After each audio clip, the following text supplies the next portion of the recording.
समय की बात है। एक बहुत खूबसूरत राज्य था। उस राज्य में बहुत ही लालची आदमी रहता था जिसका नाम था कलंदर। वह उस राज्य के राजा के लिए कर जमा करने का काम करता था और उसी राज्य में रहता था। उसका काम राजा के लिए कर जमा करना था। कलंदर जिस चीज को चाहता उसे पाने के लिए लोगों से कर लेने के नियमों को बदल देता और कर के नाम पर उनसे जो चाहता वह हासिल कर लेता। सभी लोग ध्यान से सुनो, राजा ने इस महीने से कर में बढ़ोतरी कर दी है। ये तो हर महीने का है। आप तो हर तरह की चीज पर कर बढ़ा देते हो। ये मेरा नहीं, राजा का आदेश है जिस पर हम सबको सहमत होना होगा।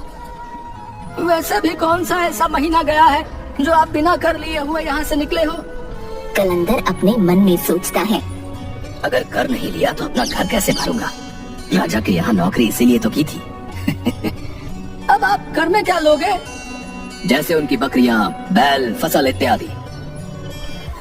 धीरे धीरे कलंदर के लालच की आदत की बात पूरी जगह फैल गई। कलंदर के कारण सब लोग वहाँ पर रहने से डरते थे। उसके पड़ोसी गांव में राघव नाम का किसान रहता था।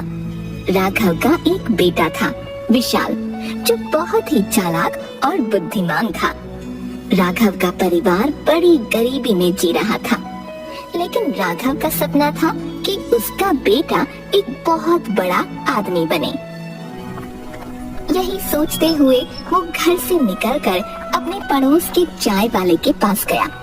वहाँ पर उसके दोस्त बैठे थे और चाय पी रहे थे। चाय की चुस्की लेते हुए उनके बीच कलंदर की बात शुरू हो गई।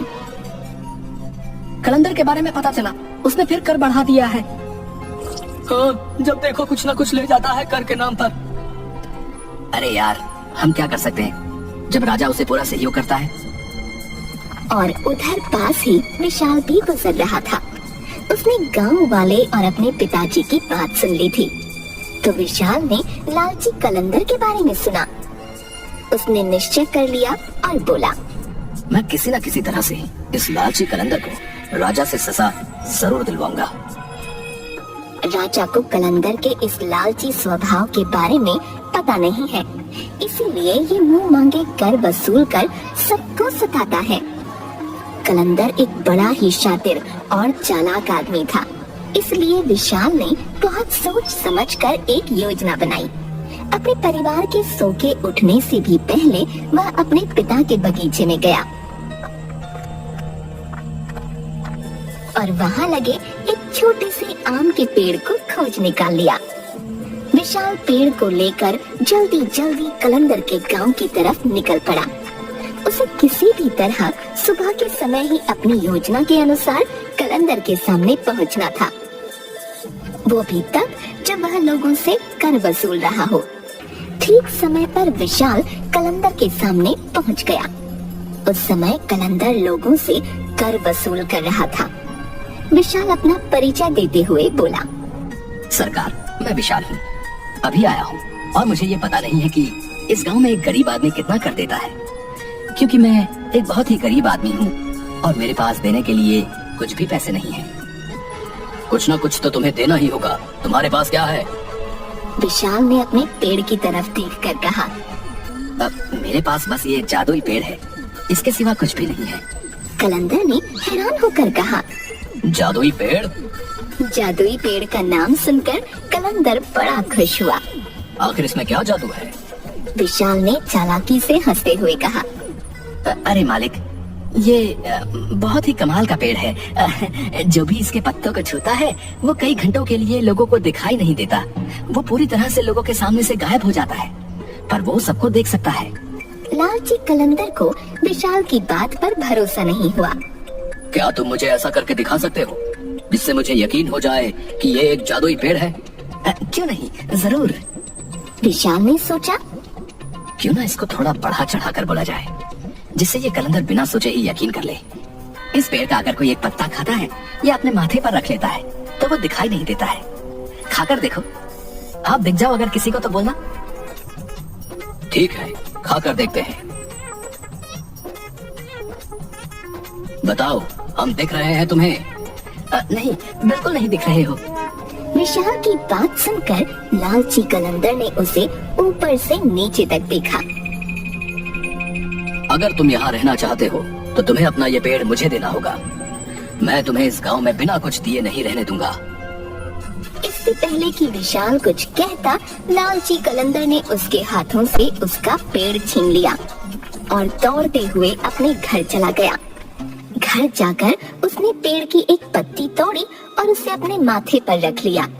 वहीं पास में उसकी पत्नी बैठकर खाना पका रही थी। उसने अपनी पत्नी से पूछा, सुनो, क्या तुम मुझे देख सकती हो? पत्नी को कलंदर की बात सुनकर बहुत गुस्सा आया और वह बोली, क्या नहीं देख सकती क्या मैं तुमको? अंधी नजर आती हूँ? अब कलंदर बड़ा परेशान हो गया। वह भागते हुए दूसरे कमरे में गया और उसने पेड़ की दूसरी पत्ती तोड़कर फिर अपने माथे पर लगाई। फिर वापस रसोई घर में आकर बोला, अब क्या तुम मुझे देख सकती हो? अब तो उसकी पत्नी को बहुत ज्यादा गुस्सा आने लगा। वह जोर से बोली, तुम्हारा दिमाग तो ठीक है, आखिर तुम कहना क्या चाहते हो? क्यों मैं तुम्हें देख पाऊंगी? क्या तुम्हें लगता है कि मेरी आंखें खराब हो गई हैं? लालची कलंदर बड़ा ही परेशान हुआ। वह फिर कमरे में गया, फिर पेड़ की पत्ती तोड़ी, फिर उसे अपने माथे पर लगाया और फिर अपनी पत्नी के पास गया। फिर से दोहराया, क्या तुम मुझे अब देख सकती हो? पत्नी कलंदर के लगातार इस पागलपन से बड़ी परेशान हो गई थी। आखिर गुस्सा होकर उसने कहा, नहीं, मुझे तुम दिखाई नहीं पड़ रही, मैं तुम्हें नहीं देख सकती। लालची कलंदर तो जैसे यही सुनना चाहता था। वह खुशी से पागल हो गया। उसने सोचा कि वह गांव में जाकर इस पेड़ के जादू को परखेगा।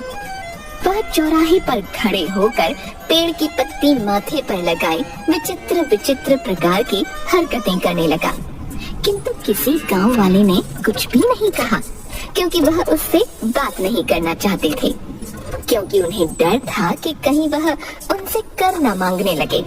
लेकिन गांव वालों के कुछ भी न कहने से लालची कलंदर ने समझा कि वह पेड़ सचमुच ही जादुई है। फिर उस दिन के बाद उसे जो चीज पसंद आती वह उठा कर ले जाता। वह बाजार जाता, किसी दुकान से बांसुरी, किसी दुकान से फल फूल, कहीं से कपड़े उठा लाता। सब उसे ऐसा करते देखते पर डर के मारे उसे कभी मना नहीं करते। लेकिन वह लालची कलंदर यह समझता कि वह किसी को दिखाई नहीं देता, इसलिए कोई उसे कुछ नहीं कहता। एक दिन गांव को देखने के लिए राजा की शाही गाड़ी गुजरी। कलंदर ने देखा कि राजा की गाड़ी में बेशकीमती हीरे जवाहरात आदि सजे हुए हैं। लालची कलंदर ने आदत के अनुसार पेड़ का पत्ता अपने माथे पर रखा और राजा की बग्गी से हीरे जवाहरात चुराने लगा। सरेआम उसकी यह हरकत देखकर राजा को बड़ा गुस्सा आया। उन्होंने चिल्लाकर कहा, गिरफ्तार करो इसे। अब लालची कलंदर बड़ा परेशान हो गया। उसने कहा, महाराज, मुझे क्षमा करें, इसमें मेरी गलती नहीं है। एक गरीब आदमी ने मुझे ये जादुई पेड़ दिया, जिसकी पत्तियां अपने सर पर रखकर मैं अदृश्य हो जाता था। लेकिन आज मुझे पता चला कि वो झूठ बोल रहा था, क्योंकि आपने मुझे देख लिया और मैं गायब नहीं हुआ। राजा को उसकी बात सुनकर बहुत गुस्सा आया। राजा ने कहा, ये तो बिल्कुल ही पागलों की तरह बातें कर रहा है। क्या कोई पेड़ ऐसा भी होता है जिसकी पत्ती माथे पर रखकर कोई गायब हो जाता है? ऐसे पागल आदमी को हम कर वसूली के काम पर नहीं लगा सकते। राजा ने तुरंत ही कलंदर से उसकी नौकरी छीन ली और इसके बाद लालची कलंदर सारी जिंदगी उसी गांव में लोगों के सामने अपना मुंह छुपाकर जीता रहा। अपने लालच के कारण उसे सारी जिंदगी शर्मिंदगी झेलनी पड़ी। गांव वालों को जब पता चला कि विशाल ने किस चालाकी से कलंदर को उसके अन्याय की सजा दिलाई है, तो सभी ने उसकी बड़ी सराहना की। और जब यह बात राजा तक पहुंची, तो राजा ने विशाल को महल में बुलाया और उसे उसके बुद्धिमान होने का सबूत मांगा। तुम ही विशाल हो जिसने कलंदर को पूरे गांव वालों के सामने नंगा करके घुमाया? जी महाराज। तो तुमको एक और परीक्षा देनी होगी, जिससे हमें भी तुम्हारी बुद्धिमानी देखने को मिले। बोलिए महाराज, क्या करना होगा? तुम एक काम करो, ये 2 माला रखी है, एक असली फूलों की है, एक नकली फूलों की। अगर तुम इन दोनों में से कौन सी असली है और कौन सी नकली है, ये बिना छुए और पास आए बता पाओगे। अगर तुमने सही बताया तो हम तुम्हें राज्य का नया कर अधिकारी नियुक्त कर देंगे। विशाल माला देखकर दोनों मालाएं एक जैसी लग रही थीं और उसे लग ही नहीं रहा था कि दोनों एक जैसी कैसे हो सकती हैं। मगर असली पहचान के लिए उसने कुछ देर सोचा और कहा, आप अपनी खिड़की खुलवा दो। राजा सैनिकों को खिड़की खोलने को बोलते हैं। खिड़की खोल दो। बाहर एक मधुमक्खी फूलों के बगीचे में फूलों पर थी। वो सीधा उड़कर असली फूलों की माला पर आकर बैठ गई। महाराज, यही है असली फूलों की माला। राजा सोच में पड़ गया था। इसने तो माला को छुआ भी नहीं था। इसको कैसे पता चला कि ये माला असली है? उसने विशाल से पूछा। तुमको कैसे पता चला कि ये असली माला है? ये बहुत ही आसान था। कैसे? हमें भी समझा सकते हो? आपकी जो खिड़की है वो आपके बगीचे के बिल्कुल पास में है। आपके बगीचे में फूल लगे हैं और उन पर मधुमक्खियां मंडराती रहती हैं। उसी तरह जो असली फूल होता है उस पर मधुमक्खी बैठ जाती है। मैंने भी वही सोचकर आपको खिड़की खोलने को कहा।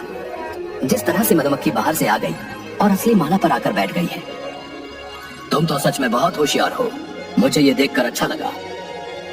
राजा ने विशाल की बुद्धिमानी देखकर विशाल को ही कर वसूली की नौकरी दे दी और विशाल न्यायपूर्वक गांव में कर वसूली का काम करते हुए आराम से जीवन बिताने लगा।